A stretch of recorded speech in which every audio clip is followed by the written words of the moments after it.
Gracias a Dios por esta preciosa oportunidad que nos concede una vez más.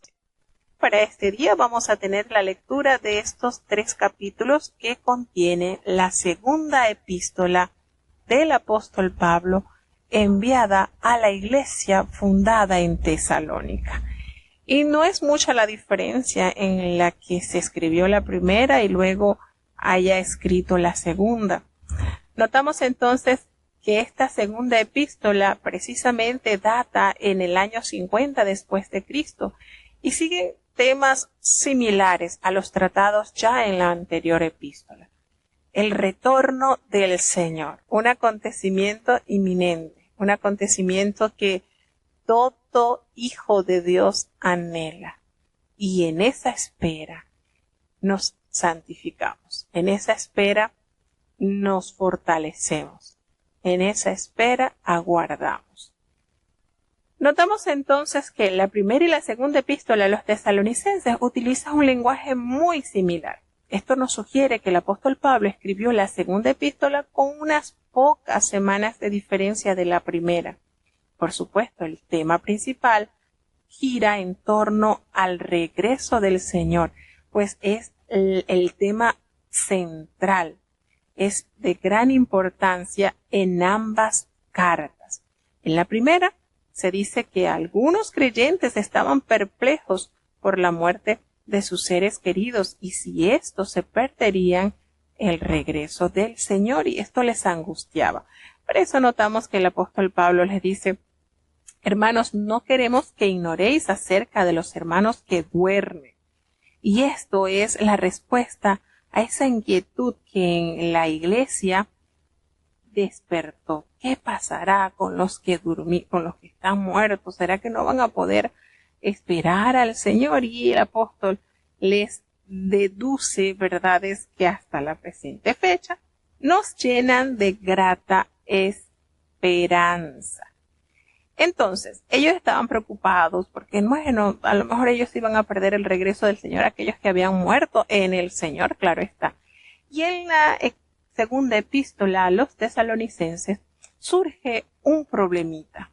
Y es que, aunque también está relacionado a la venida del Señor, sobre el origen de la iglesia en Tesalónica y las tempranas relaciones de Pablo con ellos, nos damos cuenta que tanto en primera de Tesalonicenses como en segunda de Tesalonicenses, está claro que los creyentes allí en esta iglesia sufrieron algunas persecuciones y algunas dificultades, al igual que lo experimentó el apóstol Pablo y Silas. Recordemos que estas dos misivas enviadas a Tesalónica están encabezadas por el apóstol Pablo, Silvano, que hemos dicho que es el mismo Silas, quien estuvo con el apóstol Pablo cantando en medio de la cárcel, y Timoteo. Es decir, ellos están allí cuando el apóstol Pablo está redactando esta carta y ellos encabezan el saludo de estas misivas.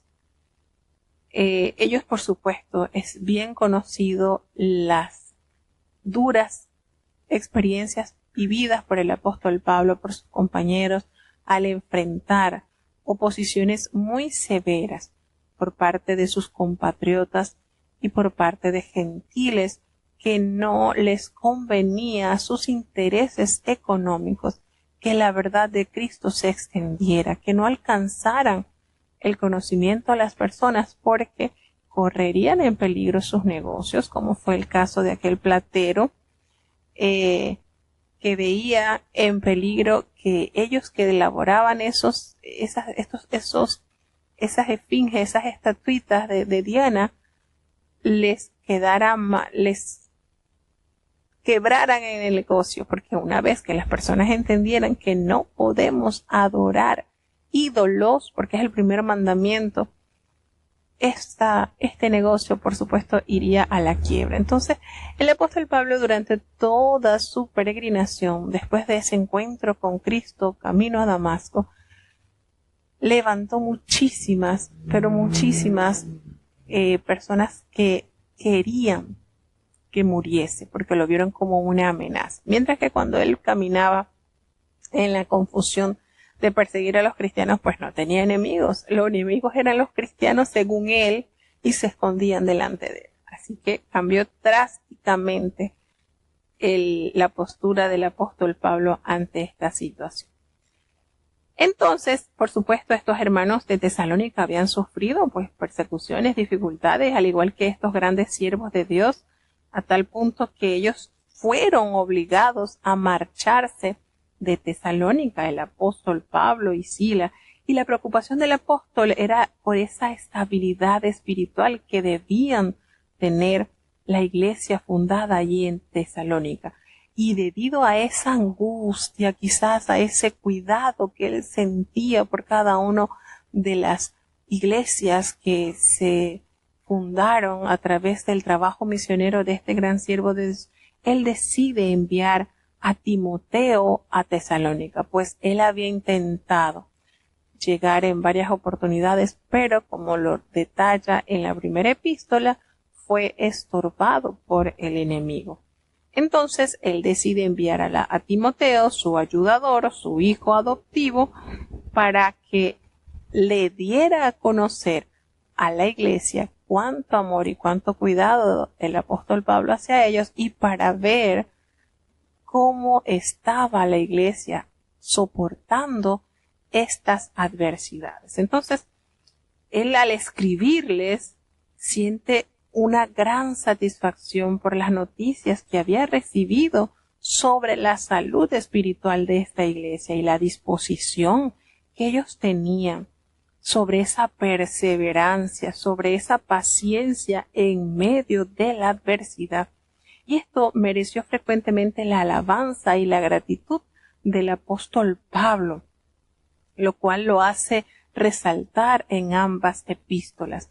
Aún así existía una clara preocupación en torno a actitudes poco equilibradas en relación con la segunda venida de Cristo, porque esto dio a entender en muchos en este lugar que Cristo vendría pronto, y muchos quizás con ese gozo comenzaron a despojarse de sus bienes materiales, dejaron de trabajar y estuvieron como que centrados solamente en esperar el retorno, porque una vez que el apóstol Pablo escribe la primera carta y les aclara sobre los que duermen en el Señor y dice, bueno, él va a venir así, entonces esto sucedió, que esta primera carta como que los motivó a desprenderse de todo negocio, de todo compromiso y entregarse enteramente a esperar al Señor. Entonces, esto causó que el apóstol Pablo aclarara un poco más profundo sobre la segunda venida del Señor. El apóstol dice, bueno, oímos, dice el apóstol en capítulo 3, versículo 11, que algunos de entre vosotros andan desordenadamente, no trabajando en nada.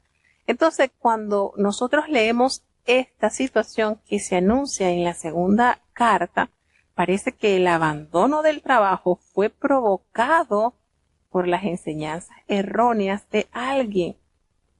Entonces, esta que no se menciona, claro está, y esto introdujo en Tesalónica una doctrina que les aseveraba que la venida del Señor estaba a la vuelta de la esquina. Entonces, puede ser que hayan malinterpretado o no entendieron con claridad quizás lo que el apóstol Pablo les aseguraba de la venida del Señor, y ellos lo tomaron como que tan pronto viene el Señor que no nos conviene estar ocupados en ninguna otra cosa, sino en esperar al Señor. Entonces, es posible pues que debido a estas situaciones que sucedieron poco tiempo después de ellos haber recibido la primera carta, entonces el apóstol Pablo escribe la segunda con el fin de aclarar cualquier malentendido y de que la iglesia se sostuviera en la fidelidad con que había nacido, porque esto lo resalta el apóstol Pablo, pese a las adversidades que ellos estaban experimentando, su fidelidad y su esperanza y el amor hacia Dios se mantuvieron intactas. Pero había este cierto foco de incertidumbre al notar que algunos se habían desligado de todo trabajo, se habían desligado de todo, argumentando que no iban a hacer nada, sino que esperar al Señor. Entonces, con este pequeño inconveniente, el apóstol Pablo escribe esta carta también para corregir estas anomalías, por decirlo así, y tomar en cuenta que hay características que nos van a anunciar que el Señor está cerca. Y por eso él va a tocar estos temas en esta carta. Notamos entonces que esta epístola destaca tanto lo sorpresivo como las señales que precederán el retorno del Señor. Y puede que ello parezca contradictorio, pero los cristianos que se mantienen alertas observan las señales y saben que el misterio de la iniquidad es perecedero. Evitan fijar fechas, dejando los tiempos y las ocasiones enteramente en las manos del Señor de la historia. ¿Y quién es el Señor de la historia? Nuestro amado Señor, nuestro amado Dios. Pero, por supuesto, vivimos a la expectativa, sabiendo que ya sea que estén vivos o muertos, pertenecemos al Señor. Entonces, estos son temas que aborda el apóstol Pablo. Entonces, antes que sean adoptadas las novedades, las novedosas enseñanzas que tienen su origen en profecías, deben ser probadas. Y una de estas pruebas es ciertamente consistente con las creencias generales aceptadas, las que son las tradiciones de la Iglesia, y especialmente con la doctrina de los apóstoles. Y es impresionante saber que aún el hombre de pecado, a lo que se hace referencia en esta epístola, el anticristo, poseerá poderes milagrosos. Sorprendentemente, los milagros nunca son fundamento suficiente para la fe. Y, por supuesto, que se les puede falsificar. Pero el amor permanente de Dios, que se derrama en el corazón de los creyentes a través del Espíritu Santo, tal cual lo detalla el apóstol Pablo en la epístola a los Romanos en el capítulo 5, versículo 5, continúa hasta la eternidad, después que hayan desaparecido los dones. Es decir, el amor entonces, sin duda alguna, es el camino para que los creyentes puedan experimentar la eternidad en medio de los tiempos. Así que esta epístola trae estos mensajes que, por supuesto, nos llena y nos alerta para no caer en la confusión. Y esto es lindo, hermanos. Esto es lindo porque, como bien sea que vivamos o sea que muramos, debemos tener en claro que pertenecemos enteramente al Señor, y por tal motivo nos espera la resurrección el día de su venida. La gran trompeta sonará y levantará a los que con él estuvieron viviendo en la tierra, y ya no será temporal, sino ahora será eterno. Entonces, bajo estos conceptos, bajo estas situaciones, el apóstol Pablo aborda nuevamente el feliz retorno. Porque, hermanos, definitivamente, ya nosotros no podemos ver el fin del mundo como hay algo difícil o algo, hermanos. El fin del mundo pasará a ser la solución a tanta, pero tanta maldad y tanto pesar que en este mundo hoy en día hay. Así que bueno, vamos entonces a iniciar la lectura del primer capítulo de la epístola a los tesalonicenses por la mano del apóstol Pablo. Escuchemos. Segunda de Tesalonicenses, capítulo 1. Pablo y Silvano y Timoteo, A la iglesia de los tesalonicenses, que es en Dios nuestro Padre y en el Señor Jesucristo. Gracia y paz a vosotros de Dios nuestro Padre y del Señor Jesucristo. Debemos siempre dar gracias a Dios de vosotros, hermanos, como es digno, por cuanto vuestra fe va creciendo y la caridad de cada uno de todos vosotros abunda entre vosotros. Tanto que nosotros mismos nos gloriamos de vosotros en las iglesias de Dios, de vuestra paciencia y en todas vuestras persecuciones y tribulaciones que sufrís. Una demostración del justo juicio de Dios, para que seáis tenidos por dignos del reino de Dios, por el cual asimismo padecéis. Porque es justo para con Dios pagar con tribulación a los que os atribulan, y a vosotros, que sois atribulados, dar reposo con nosotros, cuando se manifestará el Señor Jesús del cielo, con los ángeles de su potencia, en llama de fuego, para dar el pago a los que no conocieron a Dios, ni obedecen al Evangelio de nuestro Señor Jesucristo, los cuales serán castigados de eterna perdición por la presencia del Señor y por la gloria de su potencia, cuando viniere para ser glorificado en sus santos y a hacerse admirable en aquel día en todos los que creyeron, por cuanto nuestro testimonio ha sido creído entre vosotros. Por lo cual, asimismo oramos siempre por vosotros, que nuestro Dios os tenga por dignos de su vocación, e hincha de bondad todo buen intento y toda obra de fe con potencia, para que el nombre de nuestro Señor Jesucristo sea glorificado en vosotros, y vosotros en él, por la gracia de nuestro Dios y del Señor Jesucristo.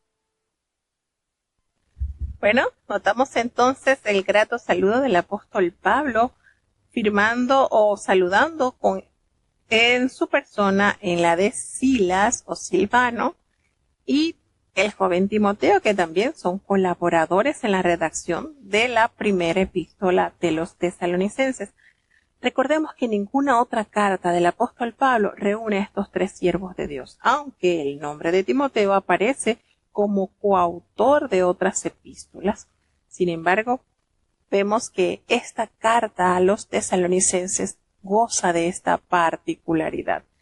¿Por qué? Bueno, porque recordemos que cuando el apóstol Pablo llega a Tesalónica, estaba en compañía precisamente de estos dos siervos de Dios, tanto de Silas como del joven Timoteo. Y entonces, quizás en medio de esa visita, de esa exploración, de ellos haber dejado el mensaje allí, pues hubo cierta afinidad, ciertos sentimientos de compañerismo con estos grandes siervos de Dios, y él los presenta en el saludo inicial de esta carta. Habla sobre el juicio final y de la gloria de Dios, porque él hace referencia al apóstol Pablo, primero le da gracias a Dios, por supuesto, y le pide a Dios por esta hermandad, que la gracia y la paz de Dios y del Señor Jesucristo siempre prevalezca con ellos. Y él da tanta gracia a Dios, porque esto de verlos crecer en fe y en amor a cada uno de estos hermanos les permite a este grupo de hermanos, a Pablo, a Silvano, a Timoteo, sentir el gozo de que el trabajo en el Señor que han realizado en ese lugar es fructífero. Y él escribe tanto que nosotros mismos nos gloriamos de vosotros en la iglesia de Dios a través de esa paciencia, de esa fe que han manifestado en medio de persecuciones y tribulaciones. Allí han estado perseverando, soportando. Entonces, la paciencia y la fe de los tesalonicenses en medio de estas persecuciones y de estas adversidades frecuentemente descritas las describe el apóstol Pablo con agrado, con regocijo, como dignas de alabanza y ejemplo por el apóstol en sus cartas. Él agradece a Dios por la situación y la postura de esta congregación, de esta hermandad. Y con esto Él dice, esto es demostración del justo juicio de Dios, porque ustedes así están reconociendo que son dignos del reino de Dios, se están comportando como lo que son, herederos del reino de Dios, soportando con paciencia, con amor y sobre todo con esa fe las situaciones adversas que están aconteciendo a su entorno, porque están padeciendo por eso, pero eso es momentáneo, porque es justo, eso es justo delante de Dios, pagar con tribulación a los que os atribulan. Entonces, el hecho de que los tesalonicenses crecen en la fe y el amor mientras resisten valientemente la persecución, constituye una clara demostración de que Dios actúa en ellos y los prepara para poseer el reino. Un día cambiará la situación. Cuando Cristo regrese, los perseguidores sufrirán tribulación y los perseguidos encontrarán reposo. Y esta esperanza envuelve al pueblo de Dios. Y el apóstol Pablo les anuncia estas verdades. Ustedes sí están siendo atribulados, pero saben que cuando el Señor regrese desde el cielo con los ángeles de su poder en llama de fuego para dar la retribución a aquellos que no conocieron a Dios. Y si lo conocieron, no obedecieron al Evangelio de nuestro Señor Jesucristo, es decir, aquellos que dieron la espalda al plan divino del Maestro, aquellos que se resistieron por completo a obedecer su voluntad, tendrán la justa paga, sufrirán pena eterna. Imagínense qué cosa, ¿no?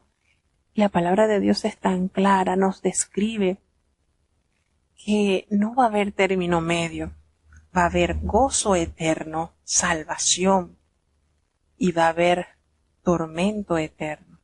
No va a haber un lugar intermedio. Bueno, vas a estar aquí en remojo a ver si te conviertes o no te conviertes y después pasas a la sala de la salvación o pasas a la sala del castigo eterno. No. O estás como lo dijo Cristo, el que no recoge conmigo esparrama. O estás o no estás. Y el Señor, por medio de su siervo, el apóstol, describe que estos sufrirán una pena eterna, la perdición, y esto nada más y nada menos que el ser excluidos de la presencia del Señor y de la gloria y de su poder con la cual retribuirá y honrará a aquellos que le honraron en la tierra. Entonces, cuando venga aquel día para que el Señor sea glorificado en sus santos y ser admirado en todos los que creyeron, por cuanto nuestro testimonio ha sido creído entre vosotros. Y con esto, el apóstol Pablo les dice a ustedes están del lado de aquellos que recibirán la recompensa, la gloria y la alabanza del Señor. Ustedes están absueltos de este castigo eterno que vendrá sobre los que no conocieron a Dios, sobre los que no quisieron conocer a Dios, sobre los que se resistieron al Señor y se deleitaron en el mal. Ellos tendrán su justo castigo, pero ustedes han creído en el Señor. Y por tal motivo, a través de nuestro testimonio, ustedes han aceptado este plan glorioso. Por eso nosotros oramos siempre por ustedes, les revela el apóstol Pablo, para que el Señor los mantenga como dignos de este llamamiento que Él les ha otorgado y de una forma gloriosa cumpla todo propósito de bondad y toda obra de fe con su poder. Hermanos, el Señor ha enviado su evangelio con el propósito de alcanzar redención a toda la humanidad. Y ese es el llamado de Él, ese es el propósito de Él, de esta oportunidad tan grande. El evangelio es salud para el alma. salud para el alma enferma en el pecado, salud para el que duda, salud para el que existe meramente y no sabe cuál es el propósito con el cual el Señor lo ha traído a este mundo. Y les dice el apóstol entonces, para que el nombre de nuestro Señor Jesucristo sea glorificado en vosotros y vosotros en Él, por esa gracia de nuestro Dios y del Señor Jesucristo. Entonces, hermanos, cuando se manifieste el Señor Jesús desde el cielo, lo cual será parte de los acontecimientos que acompañen su regreso, será en ese día del Señor, los malvados sufrirán pena de eterna perdición, excluidos totalmente de la presencia del Señor, y los inicuos serán excluidos para siempre de su presencia, mientras que los salvados estarán siempre con el Señor. La diferencia es eterna, unos para salvación eterna y la otra para condenación eterna. La pregunta es, ¿en qué lado queremos estar? Como Jesucristo lo expresó, a la diestra estarán sus ovejitas y a la siniestra las cabritas. Dios nos conceda ser siempre ovejas de su redil. ¿Seguimos avanzando? Segunda de Tesalonicenses, capítulo 2. Empero os rogamos, hermanos, cuanto a la venida de nuestro Señor Jesucristo y nuestro recogimiento a Él, que no os mováis fácilmente de vuestro sentimiento, ni os conturbéis, ni por espíritu, ni por palabra, ni por carta como nuestra, como que el día del Señor esté cerca. No os engañe nadie en ninguna manera, porque no vendrá sin que venga antes la apostasía y se manifieste el hombre de pecado, el hijo de perdición, oponiéndose y levantándose contra todo lo que se llama Dios o que se adora, tanto que se asiente en el templo de Dios como Dios, haciéndose parecer Dios. ¿No os acordáis que cuando estaba todavía con vosotros os decía esto? Y ahora vosotros sabéis lo que impide, para que a su tiempo se manifieste, porque ya está obrando el misterio de iniquidad, solamente espera hasta que sea quitado de en medio el que ahora impide. Y entonces será manifestado aquel inicuo, al cual el Señor matará con el espíritu de su boca, y destruirá con el resplandor de su venida, a aquel inicuo, cuyo advenimiento es según operación de Satanás, con grande potencia y señales y milagros mentirosos, y con todo engaño de iniquidad en los que perecen, por cuanto no recibieron el amor de la verdad para ser salvos. Por tanto, pues, les envía Dios operación de error para que crean a la mentira, para que sean condenados todos los que no creyeron a la verdad, antes consintieron a la iniquidad. Mas nosotros debemos dar siempre gracias a Dios por vosotros, hermanos amados del Señor, de que Dios os haya escogido desde el principio para salud, por la santificación del Espíritu y fe de la verdad, a lo cual os llamó por nuestro Evangelio, para alcanzar la gloria de nuestro Señor Jesucristo. Así que, hermanos, estad firmes y retened la doctrina que habéis aprendido, sea por palabra o por carta nuestra. Y el mismo Señor nuestro Jesucristo, y Dios y Padre nuestro, el cual nos amó y nos dio consolación eterna y buena esperanza por gracia, consuele vuestros corazones y os confirme en toda buena palabra y obra. Bueno, notamos entonces que una vez que el apóstol saluda a la hermandad, resalta las fortalezas que en ellos hay y les anima sabiendo la recompensa que ellos tendrán si se mantienen en esa fe, en esa esperanza, en ese amor. Entonces ahora aborda el tema principal de estas epístolas.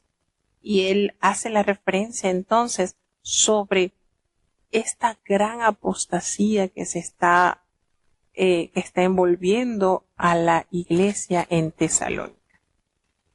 Estaba tergiversando la doctrina del retorno del Señor.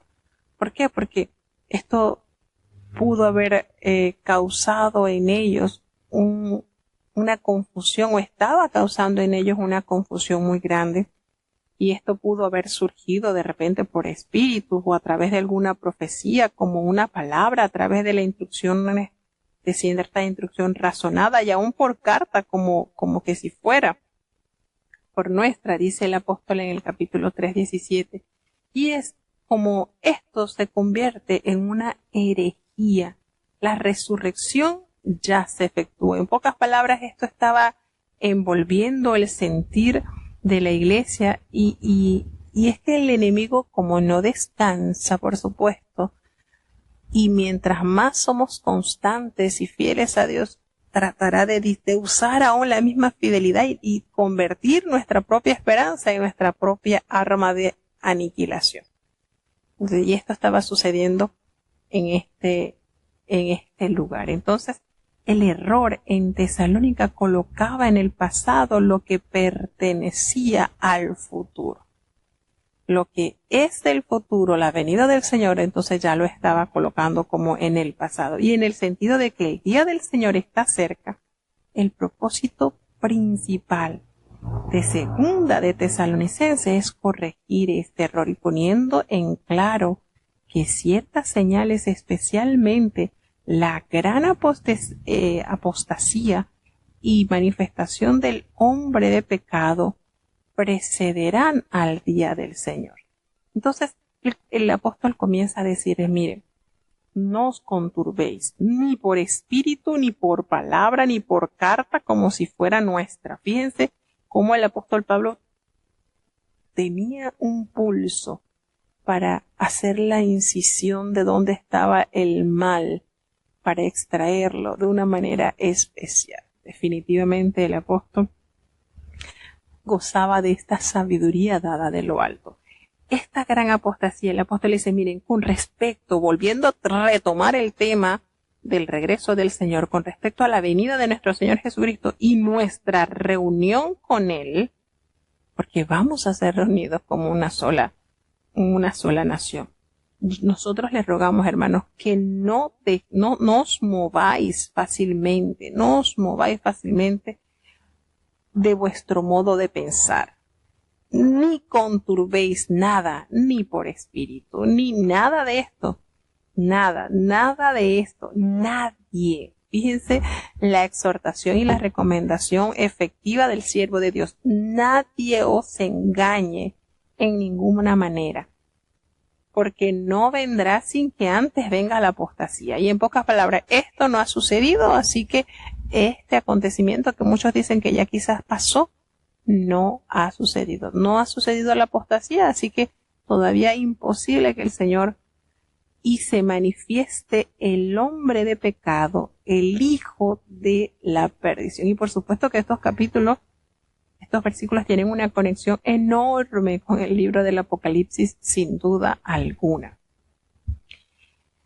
Y hace referencia, el apóstol Pablo describe cómo se comportará ese anticristo. Ese hombre se opone y se levanta contra todo lo que se llama Dios o es objetivo de culto. Y es tanto, nos detalla, que se sienta en el templo de Dios como Dios, haciéndose pasar por Dios. Ya con nosotros ver todo esto que nos describe el apóstol, nos damos cuenta que sin duda alguna es el mismo enemigo, que siempre ha querido usurpar el puesto de Dios. Y aquí está como que a sus anchas. ¿No os acordáis que cuando yo estaba todavía con vosotros les decía a ustedes esto? Cuando el apóstol Pablo les hace esta pregunta, es aludiendo a las enseñanzas anteriores que él ya había tenido en persona con ellos, pero quizás por la turbación que se estaba levantando en cuanto a estas ideas erróneas, estaban cayendo en el error. Y el apóstol Pablo se los dice, yo se los dije, y ahora ustedes saben lo que detiene, a fin de que a su debido tiempo esto se manifieste. Así que no se vayan a dejar confundir. Y fíjense cómo el apóstol va detallando sobre esta situación de que, y bueno, y él hace referencia al hombre de pecado, el hombre inicuo, que es llamado anticristo, también en las cartas del apóstol Juan sobre el hijo de perdición. También se narra sobre este personaje. Ahora hay algo bonito, hay algo importante que resaltar, y es que en la historia judía ya había tenido en Antíoco Epífanes, que esto fue alrededor del año 167 a.C., a un fiero y despiadado monarca que profanó el templo de Jerusalén y realizó cosas atroces, cosas que espantoso. Y este hombre fue un potencial corruptor del poder político que caracterizará también al hombre de pecado. Entonces, el apóstol Pablo les dice, bueno, de las palabras del apóstol Pablo, cuando yo estaba con vosotros os decía esto, y se desprende que los acontecimientos futuros habían formado parte de sus enseñanzas pastorales durante el breve tiempo que estuvo con los tesalonicenses. Nótese la preocupación de este gran siervo por instruir, por guiar por el camino correcto y que nadie os engañe. Entonces, cuando él hace referencia a lo que detiene el hombre de pecado, esto es donde se desprende, donde toma la fuerza, y esta expresión espera pues que sus lectores comprendan su enseñanza cuando él les está explicando sobre lo que sucede, porque el tiempo aún del Señor no ha sido cumplido. Hay ciertos acontecimientos que revelan su pronto regreso. Sin embargo, nosotros como creyentes de Dios, como apegados a su palabra, estamos seguros, porque el mismo Jesucristo lo dio a conocer, que ni aun los ángeles saben el día exacto. Ninguno. Pero hay señales, porque les expresión, miren, cuando ustedes vean esto, sepan que vuestra redención está cerca. Sepan. Ustedes ven que cuando ya la higuera le brotan las hojitas, ustedes dicen el verano está cerca. Bueno, así mismo, cuando ustedes vean todas estas situaciones a las cuales estoy describiendo, sepan que está cerca mi venida. Entonces, el apóstol prepara a los tesalonicenses para que no caigan en un estado de confusión, para que muchos no piensen ya la resurrección se dio y nosotros nos quedamos, no fuimos salvos, o tengan la otra postura de que bueno, el Señor viene pronto, así que vendo todo, dejo todo y me siento a esperar. Entonces eran situaciones a las cuales se estaban asomando y que el apóstol, como pastor de las almas, se preocupaba con solicitud por enmendar, por corregir situaciones que no son propias, que no vienen de Dios. Entonces, el apóstol va explicando sobre el misterio de la iniquidad que en los días del apóstol estaban en acción y no debe ser considerado un profundo secreto. Tanto el bien como el mal tienen su lugar en el mundo. Mientras se acerca el día final del Señor, cuando el mal se levanta y deja de actuar las fuerzas que lo detienen, se manifestará aquel inicuo. Pero, como se aclara una generación más tarde en el libro del Apocalipsis, el resultado final será la destrucción del anticristo y de todas las fuerzas del mal, con el triunfo definitivo de Dios y Cristo. Mientras tanto, hermanos, hay muchos que creen a la mentira porque no creyeron a la verdad. Entonces, la gente puede creer cualquier cosa que los haga sentirse a ellos seguros. ¿Por qué? Porque tenemos un enemigo que nos vende la mentira muy bonita. La mentira nos la vende muy bonita. Pero recordemos que mentira siempre será mentira. Y una herramienta muy usada por el padre de mentira. Recordemos que la misma palabra del versículo dice, vendrán señales, prodigios, todas estas cosas que nos menciona este hombre de iniquidad, este anticristo, se le otorgará poder. Y efectivamente en el libro del Apocalipsis se detallan con mayor cuidado este advenimiento, estas palabras que se utilizan en estas ocasiones para referirse al retorno del Señor en las dos cartas a los tesalonicenses aluden aquí, por supuesto, al advenimiento del inicuo. Así como Dios infunde poder a los dones del Espíritu, Satanás hará lo mismo con esta figura de maldad para producir impresionantes pero engañosas señales y prodigios mentirosos. Recordemos algo, no todo milagro viene de Dios, ni los prodigios son menos milagrosos a causa de su origen. Y fíjense que Jesucristo en el sermón profético lo anunció. Hará señales, hará maravillas, de modo que tratará de engañar si le fuere posible aún a los escogidos. Mirad, os lo he dicho antes, dijo Jesucristo. ¿Qué está recordando aquí el apóstol Pablo por medio del Espíritu Santo? Lo que Jesucristo enseñó a sus discípulos. Pero ¿qué es lo que llama o el resultado de esta carta? El apóstol Pablo los insta a permanecer firmes. Pero nosotros debemos dar siempre gracias a Dios respecto a vosotros, hermanos, porque el Señor los ha escogido desde el principio, no para condenación, para salvación, mediante la santificación.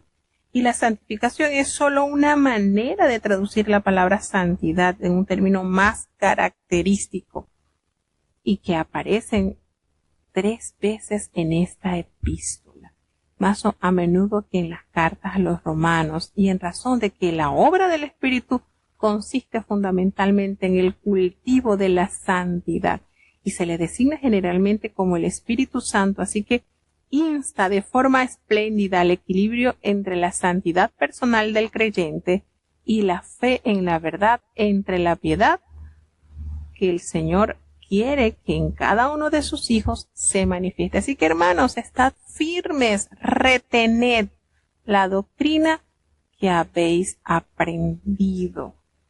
Y describe, por supuesto, al conjunto de creencias, de prácticas fijadas que conforman finalmente un esqueleto de lo que es las enseñanzas apostólicas, el sostén, lo que mantiene erguida la fe.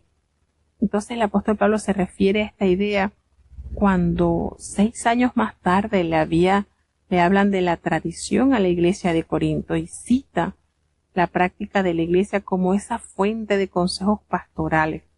Nos damos cuenta que el apóstol les anuncia lo que acontecerá y bajo qué circunstancia o qué postura deben tener los creyentes. Y el mismo Jesucristo, Señor nuestro, y el Dios Padre, el cual nos amó y nos dio esa consolación eterna y esa esperanza gloriosa por la gracia, es el que va a confortar vuestros corazones y va a permitir que confirmemos toda buena palabra y toda buena obra.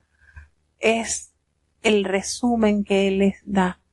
Por supuesto que hay ese anhelo. ¿Quién no quiere dejar ya de sufrir, dejar de padecer situaciones que nos desgarran? Y llega entonces el enemigo a tratar de confundirnos de la verdad de la palabra de Dios. Pero bendito sea el Señor que nos da la salida por medio de su palabra. No hay otra manera de contrarrestar, de atacar y de vencer al enemigo, sino es usando la palabra de Dios. Es la que nos permite vencer. Segunda de Tesalonicenses, capítulo 3.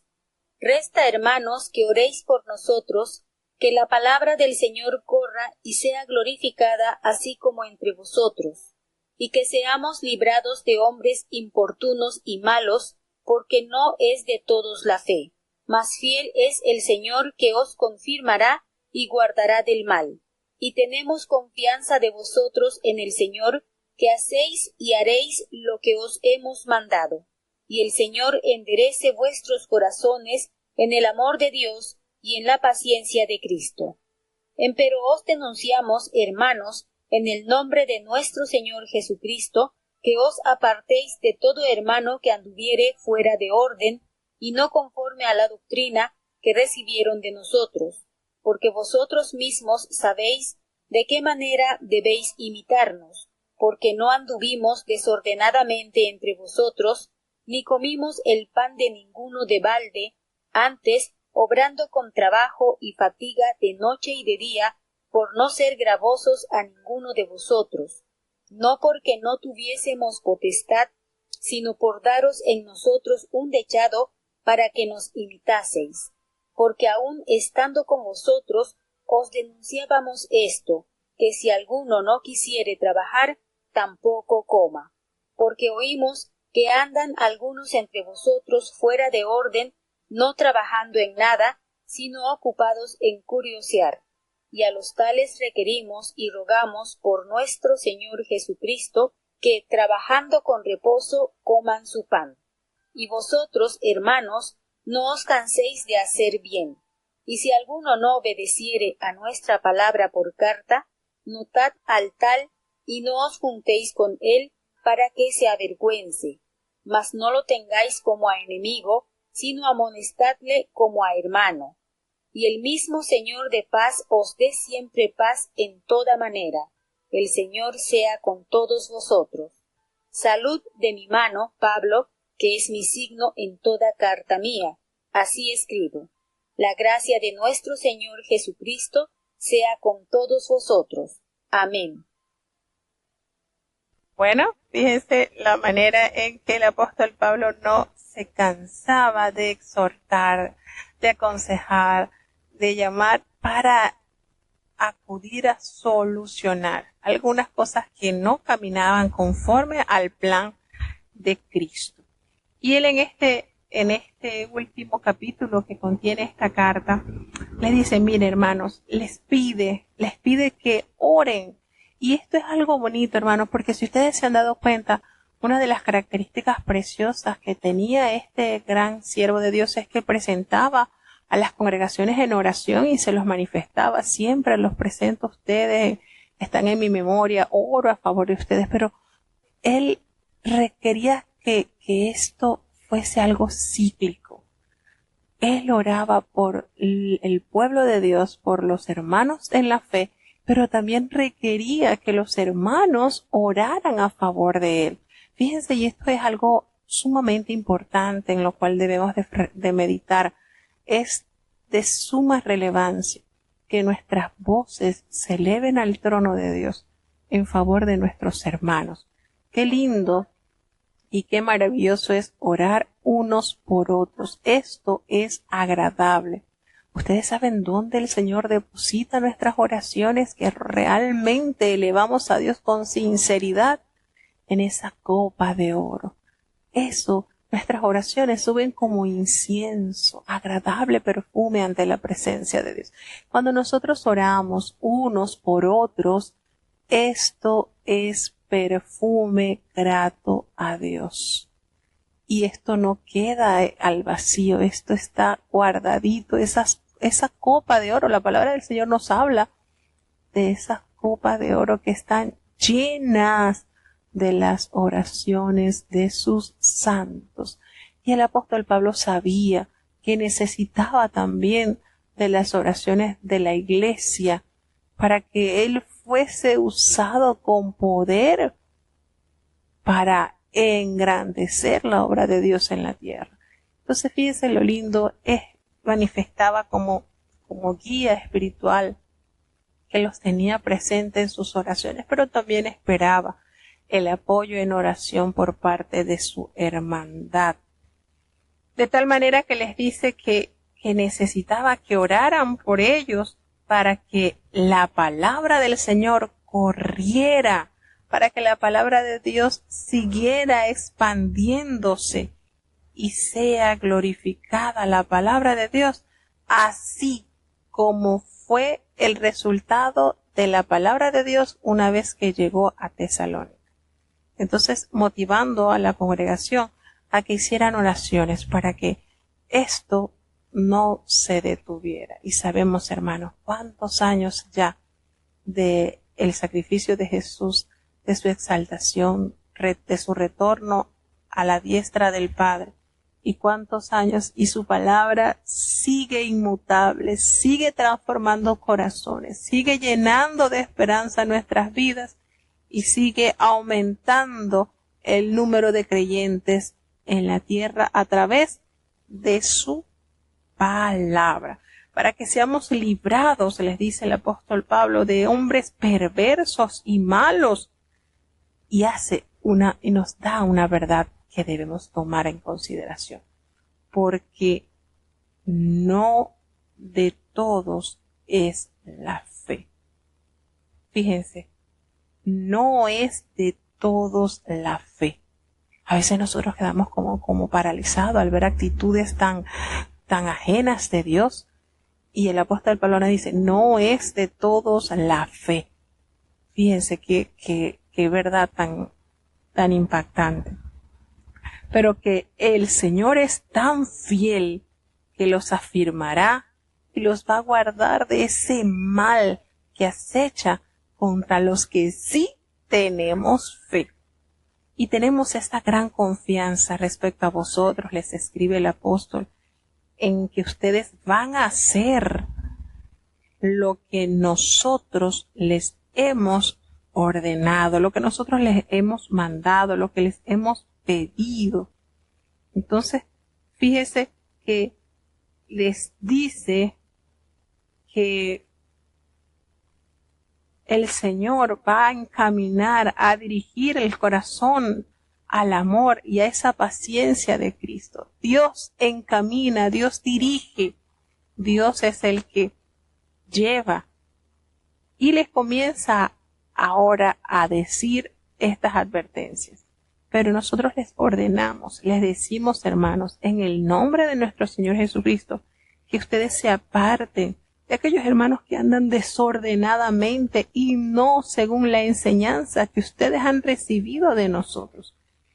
Y fíjense que el apóstol Pablo advierte contra todo hermano que anda desordenadamente, instando a adoptar la severa medida de apartarse de todo aquel que persista en tal comportamiento. Y este término desordenadamente designa originalmente a alguien que no mantiene el paso en una columna militar en marcha.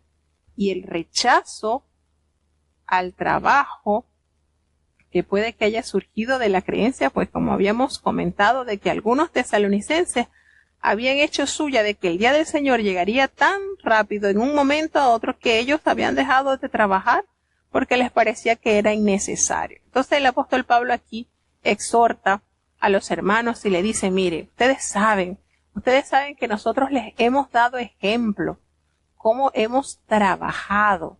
Nosotros no hemos andado desordenadamente, nosotros no comimos de balde el pan de nadie, sino que nosotros trabajamos con afán, con fatiga de día y de noche para no ser gravosos a ninguno otro. Y recordemos que el apóstol Pablo era un hombre que daba el testimonio de no ser un predicador asalariado. Bueno, yo llego allá y como sucede hoy en día, y es muy, muy común ver que va un predicador muy célebre y tiene una lista de exigencias a las cuales deben cumplírselo porque si no, no llega a ese lugar a predicar. El apóstol Pablo no tenía ese particular. El apóstol Pablo sencillamente desgastó su vida, sus fuerzas, sus intereses económicos. Él no tenía ese sentir. ¿Por qué? Porque él trabajaba y él le dice, miren, mis manos tengo para trabajar y es que lo hacía con tal de no hacerle fuerza. Y bien podía decirle, y él les exhorta, él bien podía decirle, mire, porque es que nadie siembra una viña sin no tomar de su fruto. Y es verdad. Pero el apóstol Pablo no estaba buscando eso. La gran necesidad de él era que la palabra de Dios corriera, se extendiera. Y él le dice, nosotros no comimos de gracia, de balde el pan de nadie, porque ustedes saben que nosotros les hemos dado ejemplo para que me imiten, para que nos imiten, cómo ellos trabajaban también. Porque ellos cuando estaban en Tesalónica les dijo y les ordenó, si alguno no quiere trabajar, entonces que no coma. Si no quiere trabajar, pues no es digno de comer. Y estas son enseñanzas que nos enseñan lo valioso que es el trabajo. Entonces el apóstol Pablo tenía esta capacidad y la autoridad, porque ejemplo les había dejado a cada uno de los que pertenecían a la iglesia. Porque él expresa, miren, hemos oído de algunos de entre vosotros que andan desordenadamente y no quieren trabajar en nada, sino que están entretenidos en lo ajeno. Así que a esas personas que andan así, les mandamos a que los exhorten en el nombre del Señor Jesucristo para que ellos trabajen con diligencia y coman así su propio pan. Y ustedes, hermanos, no se cansen de hacer lo bueno, así como lo dice en la carta a los Gálatas. No nos cansemos de hacer lo bueno, que a nuestro tiempo segaremos si no desmayamos. Así que les vuelve a decir, miren, y si alguno no les quiere obedecer lo que les estamos diciendo a través de esta carta que le hemos señalado, entonces no se junten con él para que se avergüence. Pero no lo tengan como enemigo, no, sino amonéstenlo, repréndanle como a hermano. Y el mismo Señor de paz les dé siempre, el mismo Señor de paz os dé siempre esa paz, de la manera que el Señor ha sido con todos nosotros. Entonces, el consejo del apóstol Pablo les dice de esta manera disciplinarlo. De esta manera les manda a caer en la disciplina aquellos que no quieren trabajar por una excusa o por la otra, a disciplinarlo, porque la idea la idea del cristianismo no es relegar, no es despreciar a los que una vez conocieron y ya no. La idea es exhortarles, darle a entender con amor que no es la mejor postura que deben tener. Y el apóstol Pablo no está aquí diciéndole, bueno, sí, si él no quiere comer, compartan con el que no quiere trabajar, denle para que coma y no se muera de hambre. No. Con esto, hermanos, el evangelio no hace perezoso a nadie, no es excusa. El evangelio no te puede hacer perezoso. Y, por ejemplo, el apóstol Pablo se puso como ejemplo.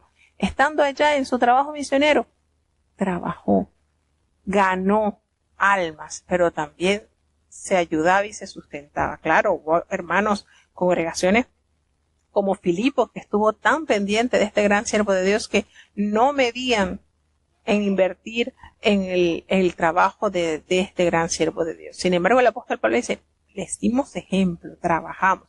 Así que el que ande por allí de ocioso metiéndose en otras cosas que no debe ser, pues que no coma. Exhórtenlo, llámenlo como hermano para que pueda nuevamente encaminarse en la forma en que el Señor desea que nosotros andemos.